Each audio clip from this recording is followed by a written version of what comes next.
And tonight, former President Donald Trump and Vice President Kamala Harris are debating for the very first time. They take the stage in Philadelphia tonight at 9. Now, here to give us their insight into what we may see, we've got two political experts, one from the Muhlenberg Institute, the other from Franklin Marshall College. We want to start with Chris Borick, the director of the Muhlenberg Institute of Public Opinion. Chris, thank you so much for joining us. Oh, it's such a pleasure. Thanks for having me on. Thank you. So tonight, as a presidential candidate, they prepare to go head to head. The stakes are high for both, right? So in recent polls, actually, both Harris and Trump are pretty close. It's a tight race, and there are actually very few undecided voters. What do they need to say tonight? What do their debate styles have to be to get voters on their side? Yeah, it's fascinating, and it really is amazing how close the polls are right now, both nationally and in the swing states, including Pennsylvania. This is an extremely tight race, and that, of course, magnifies the importance of all events. And tonight's debate is certainly one of the events. I think for Vice President Harris, she has to capitalize on some advantages she has. If you look at the polling, she's seen as someone that is generally viewed more personally favorable than former President Trump. She also wins when you ask voters who they think is more fit to be president. So could she build on those things tonight? Can she build on those images? Can she look presidential?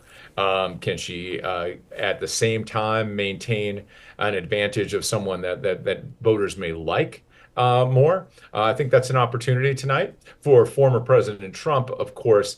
It's a chance to once again remind Americans things that they liked about him when he was elected, of course, to president in 2016.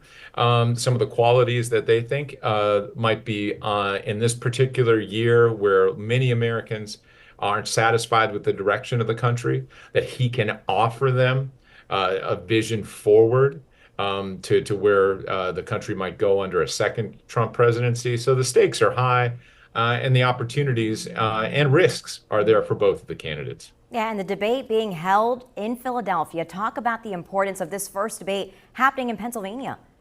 Yeah, it's as if we need more attention on Pennsylvania right now in this election cycle. It's extreme. The type of efforts that candidates are going to win Pennsylvania right now. So I think it's very apropos, not only for the historical significance of Philadelphia and doing it at the Constitution Center down in the city, but of course the contemporary relevance of Pennsylvania. This is even by Pennsylvania standards, and I think Burwood could attest to this. We are seeing extraordinary levels of campaign activity that is likely to just intensify over the next few months. So having the debate here tonight, I think, is very much appropriate. Yeah, absolutely. And you touched on this. So Harris, she just entered the race 7 weeks ago. A lot of people saying they don't know much about her. What does she need to do? What does she need to accomplish tonight to define her candidacy? A little bit more on what you had talked about. Yeah, I think she because she came into the race late and had a bit of a honeymoon period over the last month that was capped off by the Democratic convention, the kind of a glow that she was basking in from the moment and something new. So as Americans really tune in tonight and they look at her and they see her standing on the stage next to former President Trump, how does she hold up? How does she look? It's important, I think, to of course give that image of strength, give that image that she's prepared for this job, but also, again, and this is a hard part of any debate, balancing those personal qualities that might be looked for by American voters. They feel a connection to her as a person. It's a heavy challenge, right? It's a heavy challenge. It's also I'd be remiss if I didn't mention sometimes the challenges based on gender for a woman running for office. I think her balance and ability to do that is even more challenging than any candidate that we might see because of her gender. Right. And Trump says his biggest challenge tonight debating Harris is that she shifted positions on several issues. Can he use that to show Harris hasn't defined herself? Absolutely. I think he will. And I think it is fair to challenge her on evolving positions. One could evolve their position and you could justify it why you changed. But it's reasonable to push on that angle. Of course, it's also reasonable for her to push on some policy changes that the former president has had. So I imagine strategically she's prepared for that. All right. Thank you so much, Chris, for your time. Really appreciate it. So we want to move now from Zoom to the studio. We got Burwood Yost, the director of the Floyd Institute for Public Policy at Franklin and Marshall College. Always great to talk to you. Thank you so much for coming in. Pleasure. So you actually recently just wrote an article about who are the undecided voters and are there really 3%? Because that's fascinating. There's been this heavy emphasis on undecided voters. Can you talk a little bit about that article? Sure.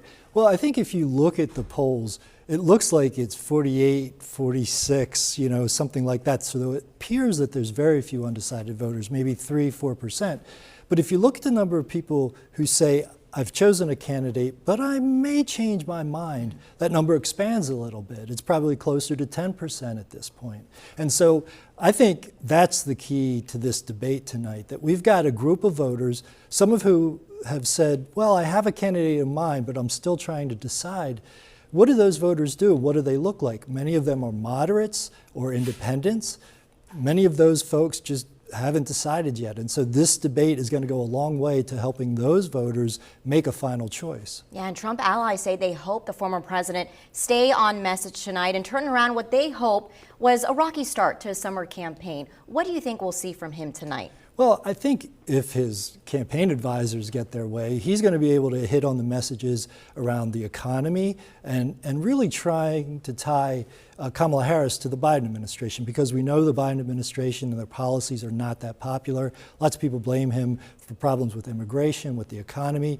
And so if I'm Donald Trump, that's the message that I want to put forward tonight. The last few elections in this state, the winning candidate has been the one that was perceived as most moderate, right? And right now, Trump has that advantage. So if he can continue to express themes that get after those big issues and make him seem like he's the more moderate choice, that's going to be an advantage for him tonight.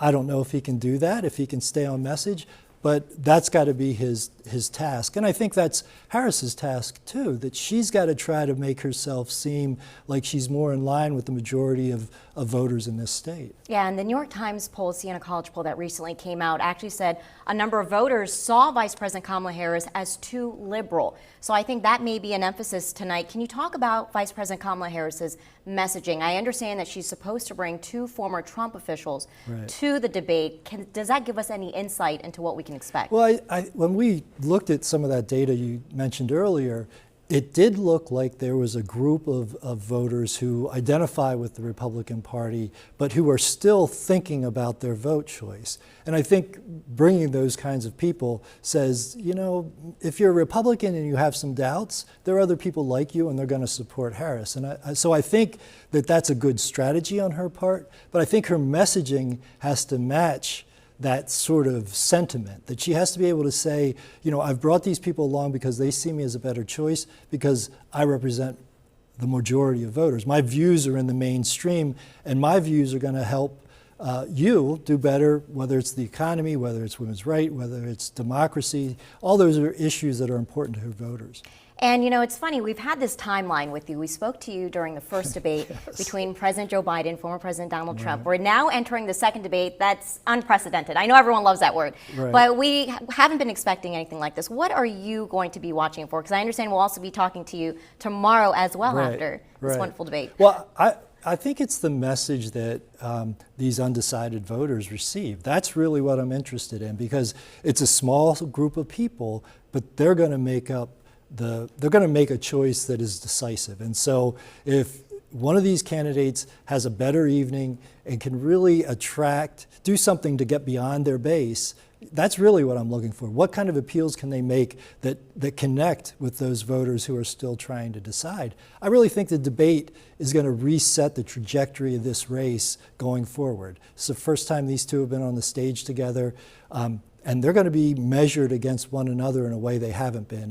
And I think this sets the stage for what happens next. Yeah, a lot to be watching for tonight. Burwood Yost, thank you so much for being here, for your time. Really appreciate it. Good to see you.